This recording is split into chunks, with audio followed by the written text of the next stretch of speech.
Hello और my dear student, SS physics sir का नमस्कार। मैं आपको लेक्चर 8वां आपको बताने जा रहा हूं, जिसमें आज हम लोग पढ़ेंगे कि इंडक्टर क्या होता है, इंडक्टेंस क्या होता है और ये इंडक्टेंस कितने तरह के होते हैं, ठीक है ना। और इसमें ये भी जानेंगे कि जो इंडक्टेंस होते हैं वो जो दो तरह के होते हैं, जिसे हम लोग म्यूचुअल इंडक्टेंस और सेल्फ इंडक्टेंस कहते हैं। इसके बारे में आज पूरा डिटेल जानेंगे और कौन सी टॉपिक जो है जो सबसे ज़्यादा इंपॉर्टेंट होगी और कौन सा कितने बार पूछा है बिहार बोर्ड में, वो सारा इस वीडियो में जानेंगे। तो इस वीडियो को लास्ट तक जरूर देखना। Welcome to your beautiful channel Manpur वाला इंग्लिश गुरु। तो ये रहा टॉपिक जिसे कहेंगे इंडक्शन क्या होता है, इंडक्टर क्या होता है, इंडक्टेंस क्या। इससे पहले मैं आपको एक नया चीज़ बताता हूँ, ध्यान से देखिएगा। सुना सुना के जैसा होगा और बहुत ही इंपॉर्टेंट होगा। देखिए, नाम सुने होंगे कंडक्टर के बारे में, कंडक्टर के बारे में इसको बोलेंगे कंडक्टर। एक होता है कंडक्टर, इसी प्रकार से एक होता है कंडक्टेंस और इसी प्रकार से होता है कंडक्शन। सब एक ही जैसा नाम रहेगा, ठीक है। ये थोड़ा सा देख लीजिएगा, इसी से रिलेटेड सब है। और आगे मैं आपको बता रहा हूं, जैसे कैपेसिटर, कैपेसिटर, ठीक है ना, कैपेसिटेंस, सब एक दूसरे से रिलेटेड होंगे, ठीक है ना। इसी प्रकार से होता है बाबू रेसिस्टर, रेसिस्टर जिसे हम लोग रेसिस्टेंस अगला इसकी प्रॉपर्टी को कहते हैं, ठीक है। और मैं आप लोग को इस वीडियो में बताऊंगा, अभी जस्ट मैंने ऊपर लिखा था इंडक्टर, इंडक्टेंस और इंडक्शन, ये तीन चीज हम लोग जानेंगे, ठीक है। मेरा आज की टॉपिक ये है, बट मैं आपको ये बताने की कोशिश इसलिए कर रहा हूं क्योंकि ये सब एक दूसरे से जुड़े हुए हैं। तो इसे जानने की कोशिश करिएगा कि कंडक्टर क्या होता है, कंडक्टेंस क्या होता है, कंडक्शन का मतलब क्या होता है। देखिए, जो मैं यहाँ पर आपको जो लिखा हूँ कंडक्टर, इसका हिंदी होता है चालक बाबू। इसे हम लोग चालक कहते हैं और इसे हम लोग चालकत्व कहते हैं, ठीक है। और इसे हम लोग हिंदी में चालन कहते हैं, ठीक है। इस तरह से इसका मैंने हिंदी लिख दिया। और जो कैपेसिटर देख रहे हैं, इसे हम लोग हिंदी में संधारित्र कहते हैं और इसका दूसरा भी नाम है जिसे बोलचाल की भाषा में हम लोग कंडेंसर कहते हैं, जो पंखे में लगा होता है, ठीक है। वो हर चीज में लगा होता है जो घुमाने में मदद करता है, जहाँ घूमने की चीज होता है। कैपेसिटर को कंडेंसर कहते हैं, हिंदी में संधारित्र कहते हैं, और कैपेसिटेंस को संधारिता कहते हैं, या डायरेक्ट बोल सकते हैं धारिता, ठीक है ना। ये हो गया धारिता, ठीक है। अब बाबू यहाँ पर आपको रेसिस्टर दिख रहा होगा, इस रेसिस्टर को हम लोग बोलते हैं प्रतिरोधक, इसको हिंदी में बोलते हैं प्रतिरोधक, ठीक है। और रेसिस्टेंस को बोलते हैं प्रतिरोध, इसको हिंदी में बोलते हैं प्रतिरोध। और आप जो इंडक्टर देख रहे हैं, जो कि मेरा आज का टॉपिक है, जिसे मैं पढ़ाऊंगा आपको, इंडक्टर को हिंदी में हम लोग बोलते हैं प्रेरक। क्या बोलते हैं इसको? प्रेरक बोलते हैं। और इंडक्टेंस को हम लोग बोलते हैं प्रेरकत्व बोलते हैं, प्रेरकत्व, ठीक है। और इंडक्शन को बोलते हैं प्रेरण, इसको हम लोग बोलते हैं प्रेरण। ये सब टॉपिक है जो एक दूसरे से रिलेटेड है, सब जुड़ी हुई बातें हैं। देखिए बाबू, चालक का मतलब होता है कंडक्टर। एक बात मैं बोल रहा हूं, जिसमें टर लगा हुआ है, टर टर टर टर, जिसके लास्ट में टर लगा है, समझ जाइएगा वो डिवाइस का नाम है। मतलब उसे आप देख सकते हैं, उसे आप छू सकते हैं, उसे आप खरीद सकते हैं, उसके अपने हाथों में रख सकते हैं। लेकिन जिसके लास्ट में टेंस लगा हुआ है, उसे आप देख नहीं सकते हैं। ये जो टेंस लगा हुआ है, टेंस, ये बाबू रे उसके अंदर की प्रॉपर्टी होता है जो वैल्यू को शो ऑफ करता है।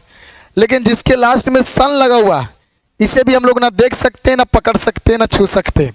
जिसमें लास्ट में सन लगा, ये एक प्रकार की घटना को शो ऑफ करता है। रिपीट कर रहा हूं मैं बातों को, जिसके लास्ट में सन लगा होगा तो समझना वो घटना का कहां नाम पड़ा है। घटना होगा, किस चीज का घटना है मैं बताऊंगा। और जिसमें टेंस लगा समझना वो गुण का नाम है, और जिसमें टर लगा समझना वो आपका डिवाइस का नाम है, युक्ति का नाम है, युक्ति का डिवाइस का नाम है। तो मैंने यहाँ पर बोल रहा हूँ कैपेसिटर, तो कैपेसिटर एक प्रकार की क्या हुआ, डिवाइस हुआ, ठीक है। सॉरी, कंडक्टर, कैपेसिटर तो नीचे है, कंडक्टर, कंडक्टर को हिंदी में चालक कहते हैं, जिस लास्ट में लगा टर का मतलब डिवाइस है। कंडक्टर क्या होती है? कंडक्टर एक ऐसी पदार्थ को कहा जाता है जिससे इलेक्ट्रिसिटी आर पार होती है, यानी इलेक्ट्रिसिटी जा सकती है। जैसे में तांबे का तार, लोहा, सोना, चांदी, एल्युमिनियम, ये सब पदार्थ जो है इस सब का नाम दिया गया कंडक्टर। और इसे हम लोग देख सकते हैं और देख कह सकते हैं, उसे पकड़ सकते हैं, हाथों में ले भी सकते हैं। जैसे तांबा का तार हो गया, है ना, एल्युमिनियम का तार हो गया, लोहा हो गया, ये सब जितने भी चीज हैं सब कंडक्टर हैं। क्यों? कंडक्टर उसको बोलते हैं जिससे इलेक्ट्रिसिटी धारा का आर पार हो, जिससे चार्ज का फ्लो हो, उसे कंडक्टर कहते हैं। बट कंडक्टेंस किसे कहेंगे? कंडक्टेंस कंडक्टर का, पदार्थ का प्रॉपर्टी होता है जो कहता है कि मेरे से इतना करंट पार हो गए, मेरे से करंट पार होने की ये अलाउ करता है ना, उसे कंडक्टेंस कहते हैं। कंडक्टेंस किसी भी कंडक्टर की वो अमाउंट होती है, वो वैल्यू होता है, वो प्रॉपर्टी होता है जो कहता है कि मेरे से तुम इतना करंट होके गुजरेगा। समझा? वो होता है कंडक्टेंस। तो सर कंडक्शन क्या है? सर कंडक्शन क्या है? कंडक्शन एक प्रकार की घटना है। अगर किसी भी कंडक्टर से इलेक्ट्रिसिटी होकर गुजर रही है तो इस घटना का नाम है कंडक्शन। ध्यान सुनना, चालन, चालक, चालक। सबसे पहले कंडक्टर क्या? वे पदार्थ जिससे आवेश, धारा मतलब चार्ज और करंट का फ्लो हो सके उसे कंडक्टर या चालक कहते हैं। जैसे तांबा, सोना, चांदी। कंडक्टेंस कंडक्टर की वो गुण जो अपने से करंट और चार्ज को फ्लो होने देता है, इजाजत देता है, अलाउ करता है, अनुमति देता है कि इतना होकर गुजर सकता है। उसकी वैल्यू होती है कि हमसे इतना ही करंट निकल सकता है, मैं इतना ही करंट को गुजरने दे सकता हूं, वो कंडक्टेंस बताता है। कंडक्शन, अगर किसी कंडक्टर से करंट बह रही है तो इस घटना का नाम है कंडक्शन। बात समझ में आई? इस तरह से मैंने तीनों बताया।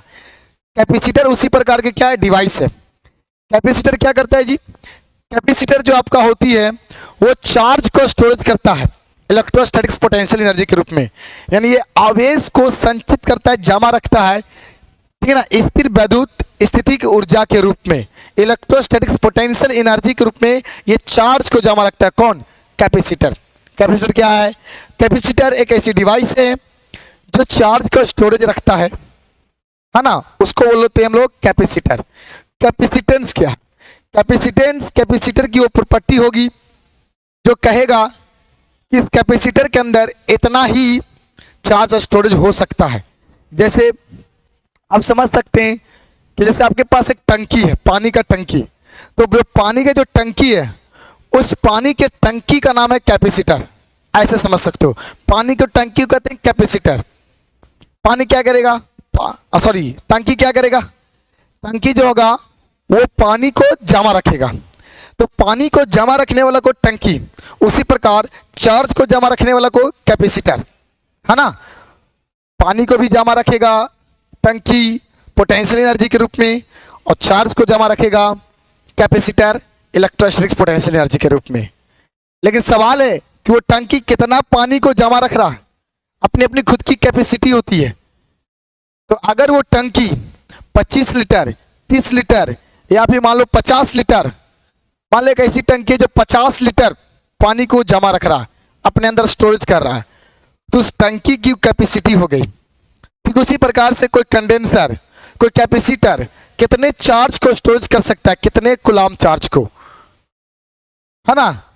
तो उसको हम लोग क्या बोलते हैं? उसको हम लोग बोलते हैं कि इतना जमा हो रहा है, तो उतना जमा हो रहा है तो उसकी कैपेसिटी हुई, उसकी कैपेसिटेंस उसको कहा गया, धारिता कहा गया कि इतना ही वो जमा रख सकता है, ठीक है ना। यानी जमा रखने वाला को कैपेसिटर और कितना रखेगा वो कैपेसिटेंस। रेसिस्टर, रेसिस्टर एक ऐसी डिवाइस है जो इलेक्ट्रिकल सर्किट में, इलेक्ट्रिक सर्किट में, परिपथ में बहने वाले करंट का कंट्रोल करता है, ठीक है, उसका नियंत्रण करता है, उसका विरोध करता है, उसे रोकता है, उसे लिमिट में रखता है कि आप इतना करंट होकर गुजर सकते हैं, है ना, अलाउ नहीं करता है। अगर करंट किसी कंडक्टर से कहता है कि तू गुजरो करंट, है ना, रोकेगा नहीं बल्कि कहेगा कि तुम मुझसे करंट गुजर सकता है, तो समझ जाना बाबू ऐसा अगर हो रहा उस कंडक्टर के अंदर तो उसे कंडक्टेंस कहेंगे। लेकिन कंडक्टर की वो प्रॉपर्टी जो कहेगा कि मैं करंट को जाने नहीं दूंगा, मैं करंट को रोकूंगा, तो उसे हम लोग बोलते हैं रेसिस्टर। लेकिन कहेगा कि मैं इतना करंट को रोक दूंगा, उसको बोलते हैं रेसिस्टेंस।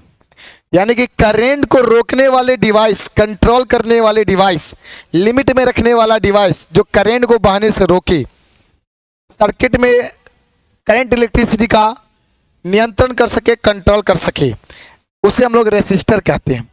और रेसिस्टर कितना करंट रोकेगा, कितना लिमिट में रखेगा, उसको रेसिस्टेंस कहते हैं। और आज की टॉपिक है इंडक्टर, उसी प्रकार से, जो कि डिवाइस का काम करेगा, इंडक्टेंस जो प्रॉपर्टी का काम करेगा, इंडक्शन जो घटना के काम करेगा। और ऑलरेडी भी मैं आपको इंडक्शन के बारे में बता दिया हूं। मैंने आपको पहला ही लेक्चर में विद्युत चुम्बकीय प्रेरण, जिसे इलेक्ट्रोमैग्नेटिक इंडक्शन, जिसे मेरा चैप्टर का नाम है, मैं स्टार्टिंग टाइम में ही मैं आपको इसका डिफिनेशन के साथ इसको मैंने समझाया था। जो माइकल फैराडे नाम के साइंटिस्ट ने इसके बारे में पूरा एक्सप्लेन किए थे। और इलेक्ट्रोमैग्नेटिक इंडक्शन के जो फादर है, जिन्हें माने जाते हैं, वो माइकल फैराडे हैं। और उसी वाला में मैंने पहला लेक्चर में ये बताया था। आप जाकर इस वीडियो के डिस्क्रिप्शन बॉक्स में जाके देख सकते हैं। मैंने उस सारे वीडियो का लिंक दे दिया हूं या दे चुका हूं।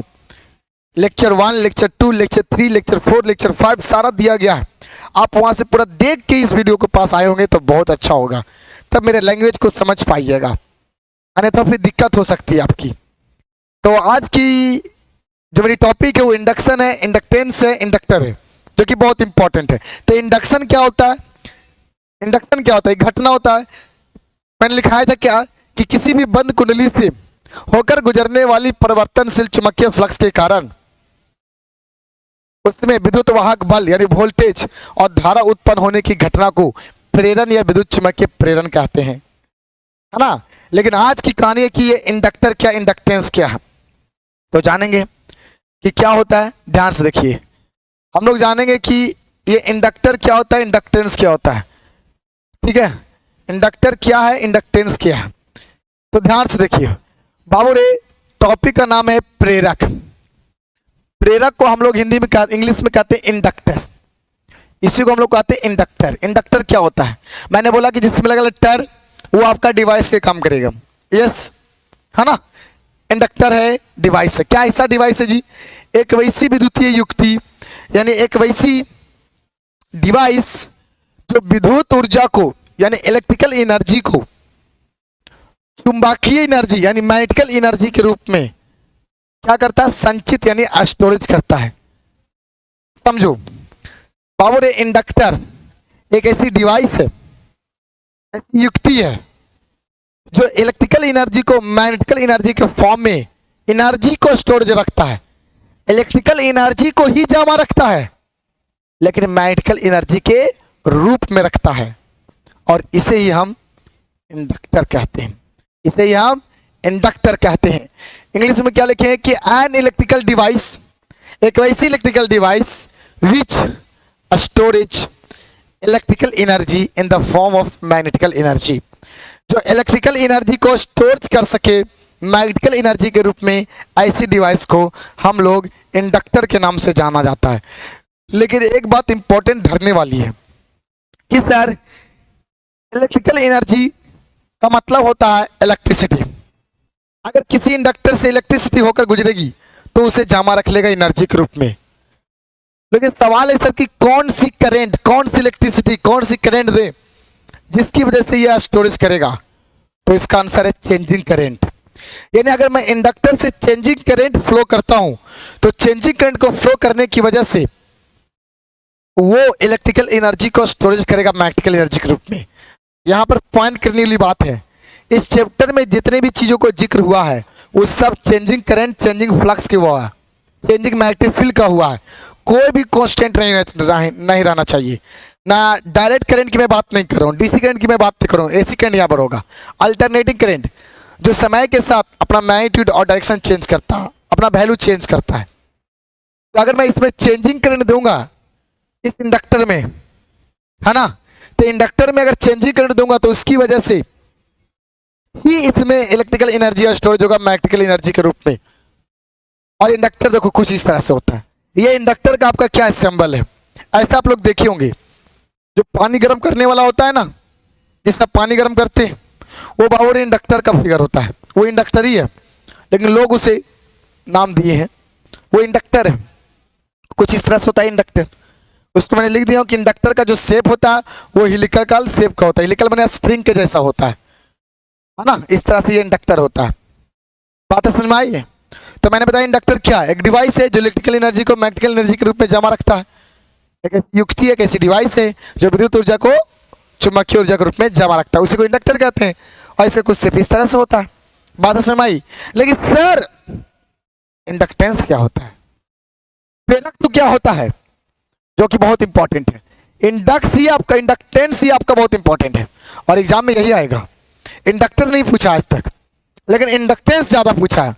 और इंडक्टेंस दो तरह का होता है, अभी जस्ट जानेंगे, समझे? तो ध्यान से समझना कि ये इंडक्टेंस क्या होता है, जिसे हम लोग प्रेरक तो कहते हैं। बाबू रे, प्रेरक अलग है, प्रेरण अलग है, प्रेरक तो अलग है। इंडक्टर अलग है, इंडक्शन अलग है, इंडक्टेंस अलग है।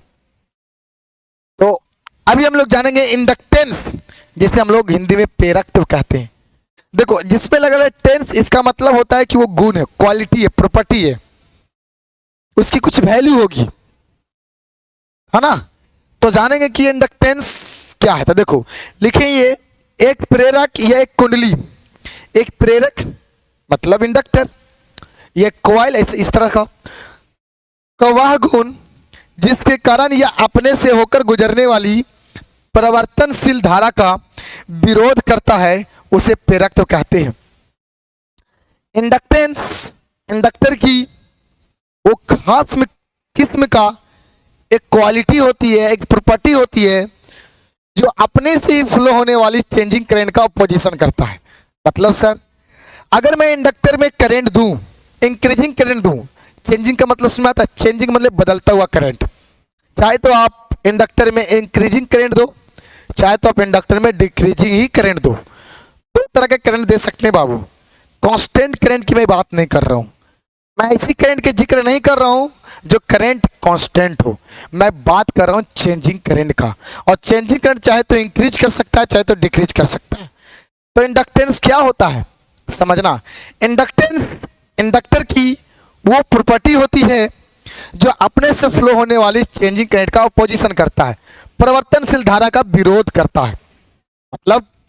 मतलब ये हुआ कि अगर आप इंडक्टर में इंक्रीजिंग करंट फ्लो करते हैं, अगर आप कंडक्टर में इंक्रीजिंग करंट फ्लो करते हैं, तो इंडक्टर की इंडक्टेंस जो प्रॉपर्टी है उसे कम कर देगा। यानी कि करंट को बढ़ाते हुए आप दे रहे हैं इंडक्टर में, तो इंडक्टर उसे कम कर देगा। और अगर इंडक्टर में डिक्रीजिंग करंट फ्लो करते हैं तो वो इंक्रीज कर देगा। इस तरह से पोजीशन करता है। मतलब इंडक्टर में कम करंट जाएगा तो ज्यादा कर देगा, ज्यादा करंट दोगे तो कम कर देगा। और इसी की खास में किस्म की प्रॉपर्टी का नाम दिया गया फिजिक्स में इंडक्टेंस। ठीक है, मैंने इंग्लिश में भी लिख दिया, it is a property of an inductor या coil due to which it opposes the flow of changing current through it is called inductance. बहुत इंपॉर्टेंट है।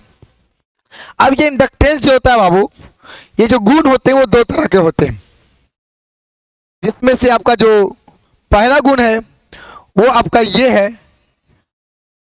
पहला गुण आपका ये है, देखिए पहला गुण की मैं बात कर रहा हूं, ये रहा आपका पहला गुण। पहला प्रॉपर्टी इंडक्टेंस की पहला प्रकार में है, यानी टाइप्स ऑफ जो इंडक्टेंस है, प्रेरकत्व का जो प्रकार है वो दो तरह के होते हैं। एक का नाम है स्वप्रेरकत्व और दूसरा का नाम है अन्योन प्रेरकत्व। और बाबू मत पूछो कि ये कितना इंपॉर्टेंट है बिहार बोर्ड के लिए, बहुत इंपॉर्टेंट है। एकदम कॉपी कलम निकाल कर नोट्स करना शुरू कर दो। बात समझ में आया? नोट्स करना शुरू कर दीजिए एकदम पूरी तरह से। और मैं जल्द ही कल या परसों, ठीक है, इसी चैनल पर ये 3 चैप्टर का ऑब्जेक्टिव लेकर आ रहा हूं, लाइव आ रहा हूं। ठीक है, तो आपको जुड़ना है। कल 3 चैप्टर का, 1 से लेकर 2 से लेकर 3, यानी 1, 2, 3 चैप्टर का लाइव ऑब्जेक्टिव लेकर आ रहा हूं ओनली बिहार बोर्ड के लिए, तो जोड़ना ना भूलिएगा, ठीक है। पूरी तरह से समझाऊंगा, सारा चीज कॉन्सेप्ट को क्लियर करूंगा, ठीक है।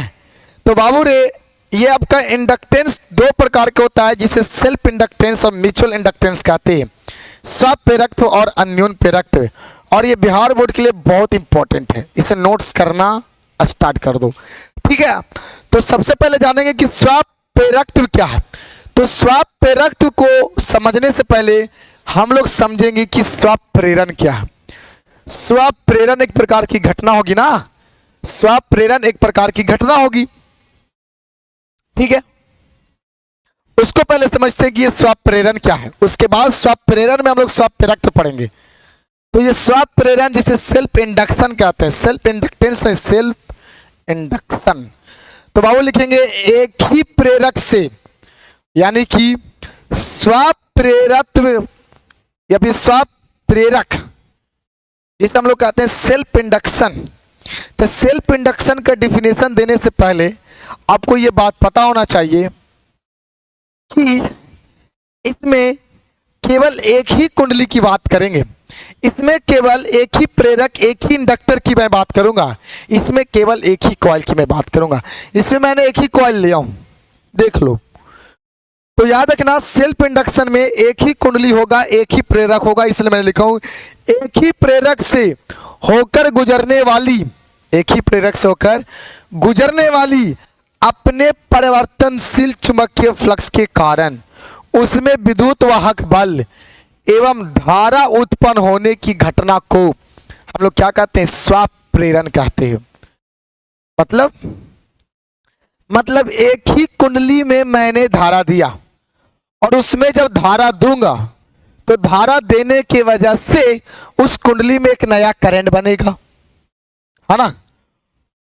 और करंट जब बनेगा तो इस घटना का नाम दिया जाएगा स्वप्रेरण। यानी करंट दो और एक नया करंट इंड्यूस करवा लूं। यानी कि देखो, मैं इस कुंडली में एक मेन करंट दे रहा हूं, मेन करंट का मतलब आई, मैं इसमें करंट मुख्य धारा का फ्लो किया हूं। ये एक प्रकार के इंडक्टर है, ध्यान से देखना, ये एक प्रकार के इंडक्टर है, ठीक है। तो इसमें मैंने इस तरह से मैंने करंट दिया। अब करंट कनेक्शन कैसे होगा, ध्यान से देखना, ऐसे किया, ऊपर से यहां से चढ़ेगा, ऐसे उतरेगा, टुर्स में चढ़ेगा, हुई हुई, देखो हुई, ऊपर चढ़ेगा, तो ये करंट का दिशा ऊपर हो गया। फिर देखो टर ओही ऊपर की ओर, ऐसे, फिर देखो टर ओही ऊपर की ओर, धारा की दिशा समझ में आ रहा, ऊपर की ओर जाएगा। फिर इस तरह से नीचे नीचे नीचे नीचे, यहां से नीचे जाएगा तो यहां से ऊपर, ठीक है। फिर यहां से नीचे, फिर यहां से ऊपर, फिर यहां से नीचे। ये आपका धारा की दिशा हो गया, किसका दिशा हो गया, धारा। और ये कौन सी धारा है, कौन सी करंट है, मेन करंट, मुख्य धारा। ये मेन करंट है जो मैं दे रहा हूं। लेकिन सर ये कैसा करंट है सर, ये जो मेन करंट है वो चेंजिंग है, चेंजिंग, बदलने वाला करंट है बाबू। तो बदलने वाला में कैसा, चलो इंक्रीजिंग करंट, मैं इंक्रीजिंग करंट दे रहा हूं, समय के साथ ये करंट की वैल्यू, इसकी जो वैल्यू चेंज कर रहा है। तो जब मैं इसमें चेंजिंग करंट दूंगा तो चेंजिंग करंट को देने की वजह से कुंडली चुंबकीय फ्लक्स बनाएगा, चुंबकीय क्षेत्र बनाएगा, मैग्नेटिक फील्ड बनाएगा। ऑस्टिन ने क्या कहा था, किसी भी कुंडली में या किसी भी तार में करंट फ्लो करते हैं तो उस करंट की वजह से सबसे पहले चुंबकीय क्षेत्र बनता है। तो मैं इसमें करंट दे रहा हूं तो करंट देने से चुंबकीय क्षेत्र बनेगा और वो चुंबकीय क्षेत्र इस कुंडली के क्षेत्रफल से होकर गुजरेगा। और जब कोई चुंबकीय क्षेत्र रेखा किसी क्षेत्रफल से होकर गुजरती है तो उसे चुंबकीय फ्लक्स कहा जाता है। और वो चुंबकीय फ्लक्स जो इससे होकर गुजरेगा उस समय के साथ तो चेंज करेगा। तो कैसा चेंज करेगा सर, इंक्रीजिंग की डिक्रीजिंग? तो मैं बोलूंगा इंक्रीजिंग। आप बोलोगे कैसे? तो मैं बोलूंगा कौन सी करंट है, इंक्रीजिंग करंट है। तो अगर मैं करंट को बढ़ा रहा हूं तो बढ़ती हुई करंट की वजह से बढ़ती हुई चुंबकीय क्षेत्र भी बनेगा और बढ़ती हुई चुंबकीय क्षेत्र इस कुंडली के क्षेत्रफल से होकर गुजरेगा तो बढ़ती हुई चुंबकीय फ्लक्स भी बनेगा और बढ़ती हुई चुंबकीय फ्लक्स, इंक्रीजिंग मैग्नेटिक फ्लक्स, इस एरिया से होकर गुजरेगा, इस कुंडली से होकर गुजरेगा जो कि बदलने वाला है। और माइकल फैराडे ने कहा था कि अगर किसी कुंडली से होकर गुजरने वाला चुंबकीय फ्लक्स चेंजिंग हो तो उस कुंडली में धारा उत्पन्न होता है। और लेंज ने कहा था कि उस धारा का दिशा कुछ इस टाइप से होगी प्रकार से होगी कि वो उस कारण का, कि वो उस रीजन का ओपोजिशन करेगा, विरोध करेगा, जिसकी वजह से करंट पैदा हो रहा था, है ना। तो अगर मैं इसमें चेंजिंग करंट दे रहा हूं, इंक्रीजिंग, तो इंक्रीजिंग करंट से increasing magnetic field, increasing magnetic field से increasing magnetic flux, increasing magnetic flux कुंडली से होकर गुजरेगा तो करंट बनेगा, और वो करंट मेरा इंड्यूसिंग करंट कहलाएगा। और इंड्यूसिंग करंट का डायरेक्शन कुछ स्टेप से होगी कि उसका विरोध करेगा, जिसकी वजह से इसमें उत्पन्न हो रहा था। तो इसमें उत्पन्न होने वाला करंट किसके कारण? करंट को बढ़ाने के कारण। यानी अगर आप मेन करंट दे रहे थे बढ़ाते हुए, तो इसमें करंट उत्पन्न हुआ, इसे बोलेंगे इंड्यूसिंग करंट। और इंड्यूसिंग करंट उसका विरोध करेगा जिसकी वजह से हो रहा था। तो किसको विरोध करेगा? बढ़ती हुई करंट का विरोध करेगा। तो बढ़ती हुई करंट का विरोध करेगा मतलब उसे कम करेगा। अच्छा, ये बात है सर। मतलब इंडक्टर में मैं इंक्रीजिंग करंट दे रहा हूं तो उसे डिक्रीज कर देगा। इसलिए डिक्रीज कर देगा क्योंकि इंक्रीजिंग करंट दिए, और इंक्रीजिंग करंट देने की वजह से उसमें करंट बना इंड्यूसिंग करंट। और इंड्यूसिंग करंट का डायरेक्शन कुछ स्टेप्स होगी कि उसका पोजीशन करेगा जिसकी वजह से हो रहा था। तो इंक्रीजिंग करंट देने की वजह से ना करंट बन रहा था सर, इंड्यूसिंग। हाँ, तो उसको विरोध करेगा मतलब इंक्रीजिंग का विरोध डिक्रीजिंग। अच्छा, इंडक्टर में इंक्रीजिंग करंट देंगे तो डिक्रीज कर देगा, और डिक्रीजिंग देंगे तो इंक्रीज कर देगा। मतलब अगर मेन करंट इंक्रीजिंग है तो उसके ओपोजिशन डायरेक्शन में इंड्यूस करंट होगा, इसलिए उसे कम कर देगा। और अगर इन नोट करके लिख लेना, मैं बोल रहा हूं जो नोट करके लिख लो, ध्यान से लिख लो। अगर इंडक्टर में करंट इंक्रीजिंग हो तो उसकी वजह से इंडक्टर में इंड्यूस होने वाला करंट मेन करंट का उल्टा डायरेक्शन, ऑपोजिट डायरेक्शन में होगा, जिसकी वजह से इंक्रीजिंग को कम कर देगा। लेकिन अगर इंडक्टर में डिक्रीजिंग करंट होगा, मेन वाला करंट डिक्रीजिंग होगा, तो इंड्यूस होने वाला करंट डिक्रीजिंग मेन करंट के ही डायरेक्शन में होगा, ताकि उसे इंक्रीज कर देगा। समझ में आया? और इसी प्रॉपर्टी का नाम है इंडक्टेंस। लेकिन ये एक ही इंडक्टर में होता है और ये अपने ही करंट का पोजीशन करता है। मतलब मैंने इसमें दिया करंट, तो इसी करंट का ये विरोध कर रहा है। इसमें करंट दिए, इसमें उत्पन्न हुआ, इसी के वजह से उत्पन्न होने की वजह से ये अपने ही को ही मार रहा है। अच्छा, मैंने इंक्रीजिंग करंट दिया और उसी की वजह से इसमें करंट उत्पन्न हुआ, जिसे हम लोग बोलेंगे इंड्यूस करंट। और वो इंड्यूस करंट अपने ही करंट जिसकी वजह से जन्म लिया था मेन करंट, उसी का विरोध कर रहा है। बताओ तो, इसीलिए इसको हम लोग सेल्फ इंडक्शन कहा जाता है कि एक ही कुंडली में अपने ही करंट का पोजीशन करता है। सेल्फ खुद का, सेल्फ खुद के करंट का विरोध करेगा ये। तो सर इसमें चुंबकीय क्षेत्र किधर होगा? देख लो बाबू, इसमें बनने वाला चुंबकीय क्षेत्र किधर होगा? मैक्सवेल ने क्या कहा? जिस दिशा में करंट जा रही है उस दिशा में चारों उंगली को रखना है, तो थंब बता देगा मैग्नेटिक फील्ड का डायरेक्शन। करंट ऊपर की ओर, करंट ऊपर की ओर, अंगूठा इधर, बनने वाला चुंबकीय क्षेत्र का दिशा। और इसकी वजह से करंट बनेगा, और इसकी वजह से जो करंट बनेगा उसकी दिशा जो होगी बाबू रे, वो मेन करंट का उल्टा होगा, यानी इस तरह से। और ये हो गया इंड्यूसिंग करंट, इसको बोलेंगे इंड्यूसिंग करंट या इंड्यूस करंट। इंड्यूस करंट को हिंदी में क्या बोलेंगे? प्रेरित धारा। और इसी को हम लोग बोलते हैं बाबू रे, इसी को बोलते हैं सेल्फ इंडक्शन। यानी ये मैं लिखा हूं अपने जानबूझ के लिए, अपने ही परिवर्तनशील चुंबकीय फ्लक्स के कारण, अपने ही परिवर्तनशील चुंबकीय फ्लक्स के कारण करंट दिए और अपने कुंडली चुंबकीय फ्लक्स बना और अपने के अंदर में करंट उत्पन्न कर दिया, विद्युत वाहक बल वोल्टेज बना दी। इसी के घटना को हम लोग स्वप्रेरण या सेल्फ इंडक्शन कहते हैं। यानी कि the phenomena of inducing EMF and current in an inductor due to change of on, माने अपने ही magnetic flux passes through it, अपने से जो होकर गुजरेगा। लेकिन सर ये तो सेल्फ इंडक्शन हो गया, लेकिन एक बात मैं कर रहा हूं कि बाबू रे इसमें जो होकर गुजरने वाली जो चुंबकीय फ्लक्स होगा, जिससे हम लोग 5B कहेंगे, मैग्नेटिक फ्लक्स, तो किस पर डिपेंड कर रहा होगा? वो आपका डिपेंड कर रहा होगा इसमें बहने वाले करंट पर। इसमें जितना करंट देंगे उतना उसमें मैग्नेटिक फ्लक्स होकर गुजरेगा, यानी कि the magnetic flux is the directly proportional to the flow of current, है ना। तो मैं ऐसे लिख सकता हूँ, ये बातें नहीं लिख सकता हूँ, बोलो। ये बातें बिल्कुल लिख सकते हैं। क्या लिख सकते हैं सर? ये बातें बिल्कुल लिख सकते हैं हम लोग।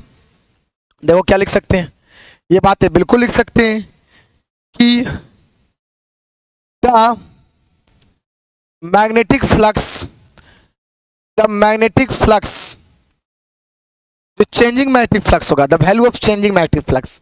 चलो मैं चेंजिंग लिखता हूँ, मैं चेंजिंग लिखता हूँ, ठीक है। Changing magnetic flux, the changing magnetic flux, the changing magnetic flux, the changing magnetic flux, ठीक है, passes through an inductor, ठीक है, is the directly proportional, is the directly proportional, is the directly proportional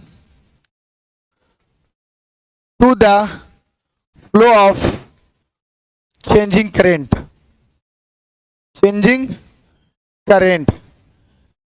current through it। जो अपने से ही बहने वाला जो करंट था, उस चेंजिंग करंट के क्या होगा? डायरेक्टली प्रोपोर्शनल होगा मैग्नेटिक फ्लक्स। इसको हिंदी में क्या लिखेंगे हम लोग?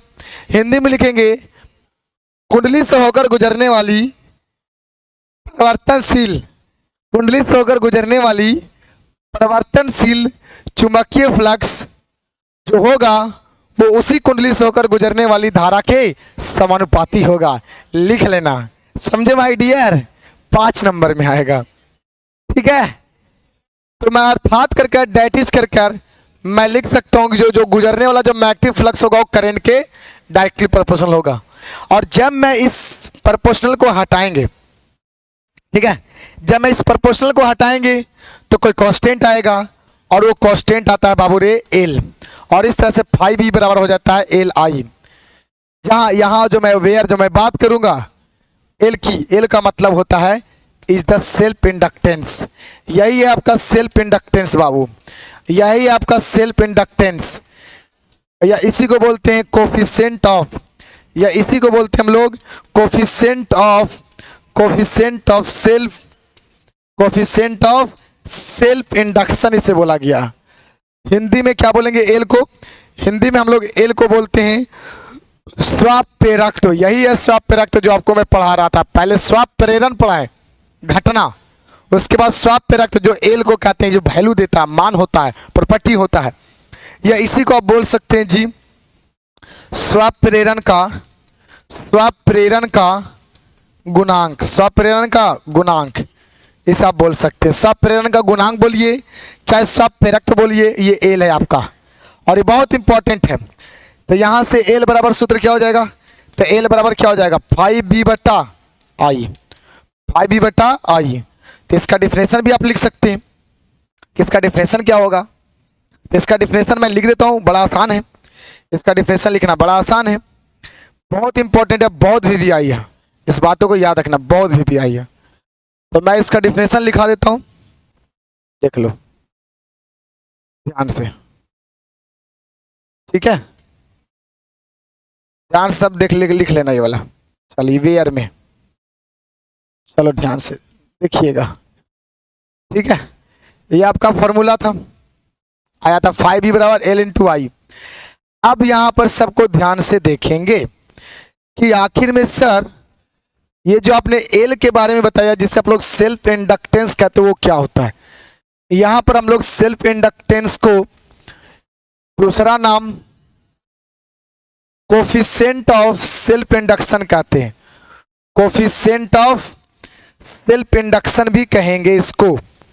तो कोफिशिएंट ऑफ सेल्फ इंडक्शन क्या होता है, इसका परिभाषा, इसे हिंदी में क्या बोलेंगे? मैंने यहाँ पर लिख दिया हूँ, आप लोग हेडिंग देना कि स्वाप प्रेरक या स्वाप प्रेरण का गुणांक। इसका डिफिनेशन क्या होगा?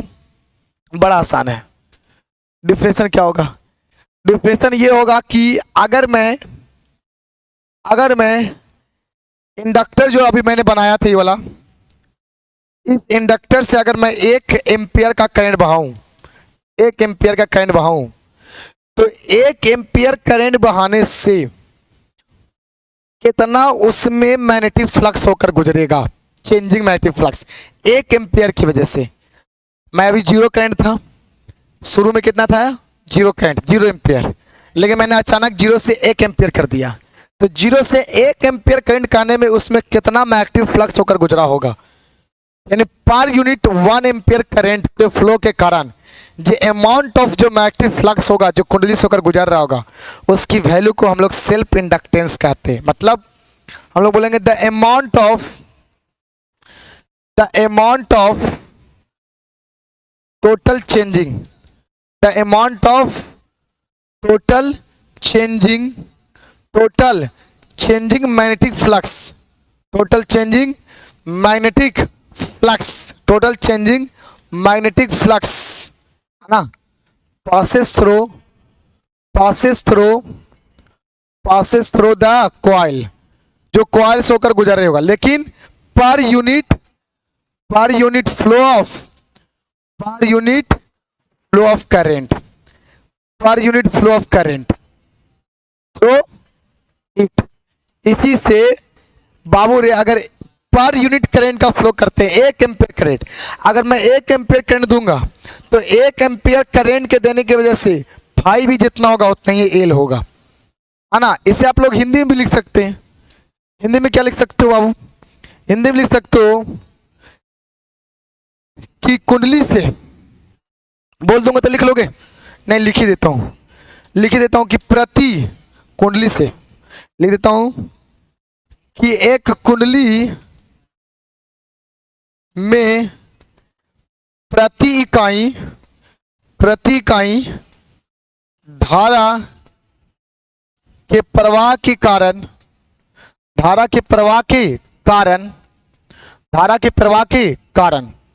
यानी एक कुंडली में प्रति इकाई, एक कुंडली से या फिर एक कुंडली में प्रति इकाई धारा के प्रवाह के कारण उससे होकर गुजरने वाली कुल परिवर्तनशील जो आपके चुंबकीय जो आपके फ्लक्स होंगे,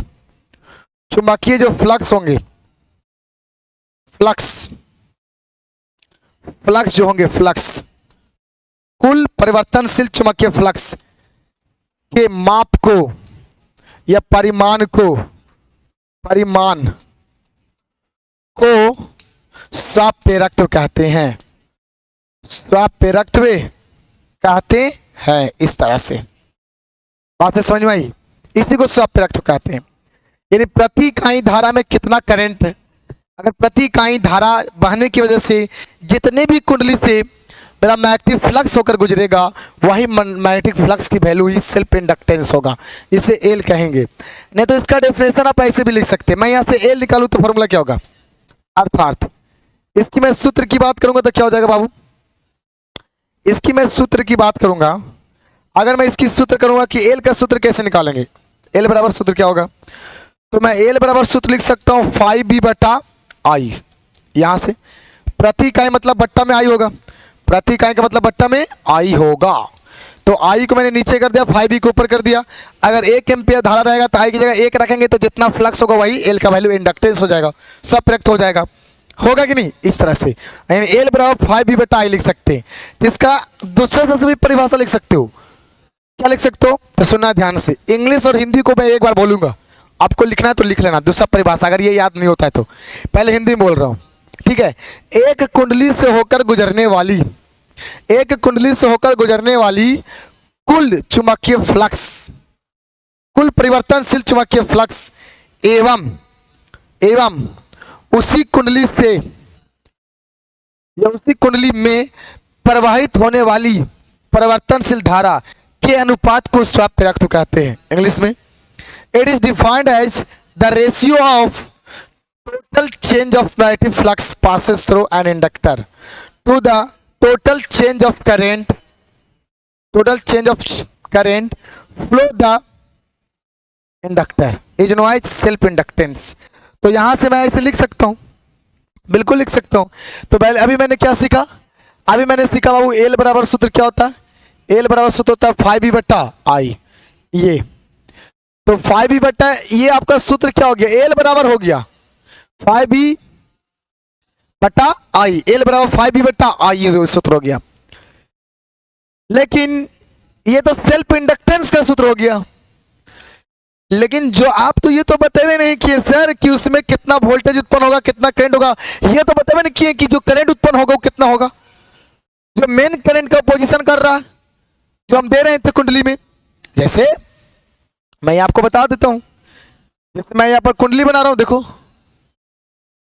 ये आपका प्रेरक हो गया, ये प्रेरक हो गई, और इसमें मैंने करंट दिया, और इसमें दिया मैंने मेन करंट, ये मेन करंट हो गई। मुख्य धारा, इस मुख्य धारा की ओपोजिशन डायरेक्शन में, इसके उल्टा दिशा में करंट का इंड्यूस होगा, जिसे हम लोग आई बोलेंगे भी। मान लो आई आई आई, नहीं तो फिर इसी तरह समझो छोटका आई बोल देते हैं, इसको छोटा आई बोल देते हैं इंड्यूस करंट को। तो आपका इंड्यूस करंट है प्रेरित धारा। तो सर ये तो मेन धारा है, लेकिन तो प्रेरित धारा तो ये है, तो ये कैसे निकलेगा सर। तो फ्राइडे का सेकेंड लॉ से, फ्राइडे का सेकेंड लॉ क्या कहता है, फ्राइडे का सेकेंड लॉ कहता है कि किसी भी कुंडली में उत्पन्न होने वाला धारा ई बराबर, और वोल्टेज बराबर क्या होता है, माइनस में एन डी 5V/dt होता है। तो मैं यहां से निकाल सकता हूं ई बराबर क्या हो जाएगा सर, माइनस में एन, अब डी 5V कितना हो जाएगा, 5V का मान कितना हो जाएगा, 30 गुना कर देंगे तो बताओ L × I हो जाएगा, होगा कि नहीं। और ये वाला I मेन धारा है, तो यहां पर लिख दूंगा 5V की जगह L × I, अब बटा में क्या हो जाएगा dt, इस तरह से। अरे बातें समझ में आ रही है कि नहीं, बिल्कुल आ रही होगी। चलिए देखिएगा, तो मैं यहां से कांस्टेंट चीज को बाहर ले लूंगा, तो L क्या कांस्टेंट है, क्योंकि प्रोपोर्शनल को हटाने के बाद आया था, तो L को मैं बाहर कर दूंगा, तो माइनस में NLDI/dt ये हो जाएगा। ये आपका वोल्टेज का सूत्र हो गया, कितना वोल्टेज पैदा हो रहा था, इंड्यूस हो रहा था, मतलब इंड्यूस यानी प्रेरित ईएमएफ का फॉर्मूला, इंड्यूस ईएमएफ हिंदी में बोलेंगे प्रेरित विद्युत वाहक बल का सूत्र हो गया। लेकिन यहाँ पर आपको धरना है बाबू, इसको आप इस तरह से लिखो तो ज़्यादा अच्छा रहेगा, इसको इस तरह से अगर लिखते हैं तो आप ज़्यादा अच्छा रहेगा।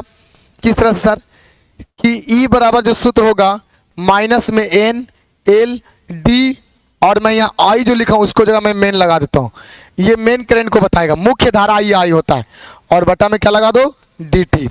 ये आपका सूत्र हो गया बाबू, ठीक है, ये धारा का सूत्र हो गया, नहीं बल्कि वोल्टेज का सूत्र हो गया। लेकिन इसमें उत्पन्न होने वाला धारा इंड्यूस आई का फॉर्मूला क्या होगा, तो बताओ आई का फॉर्मूला कैसे निकलेगा।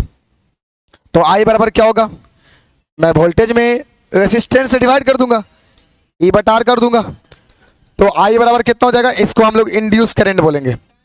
तो इंड्यूस करंट बराबर कितना हो जाएगा जी, तो यहां पर ही आई बराबर E/R है, तो इसके जगह ई की जगह पूरा रख देंगे तो बट्टा में खाली आर हो जाएगा, माइनस में एन एल बट्टा में आर, और हो जाएगा डी मेन करंट अपॉन में dt। ये किसका सूत्र हो गया, इंड्यूस करंट का सूत्र हो गया। यानी वो करंट है बाबू, ये वो करंट है जो मेन करंट का पोजीशन कर रहा है, यही वो उत्पन्न होने वाला करंट है, यही उत्पन्न होने वाला मेन करंट है, minus NL/R D I main current बटा dt, यही इंड्यूस करंट है। मैं यहाँ इंड्यूस करंट लिखूंगा, मैं यहाँ इंड्यूस करंट लिखूंगा ताकि आपको नजर रहे, मैं यहाँ इंड्यूस करंट लिखूंगा, मैं जानबूझ के लिखूंगा, ये इंड्यूस करंट का फॉर्मूला हो गया। और यही इंड्यूस करंट मेन करंट का पोजीशन दिशा में, ये वाला जो इसका विरोध करता है, यही है मेन करंट। बात समझ में आया। लेकिन बाबू सवाल ये भी है कि सेल्फ इंडक्टेंस का यूनिट क्या होगा, अगर पूछेगा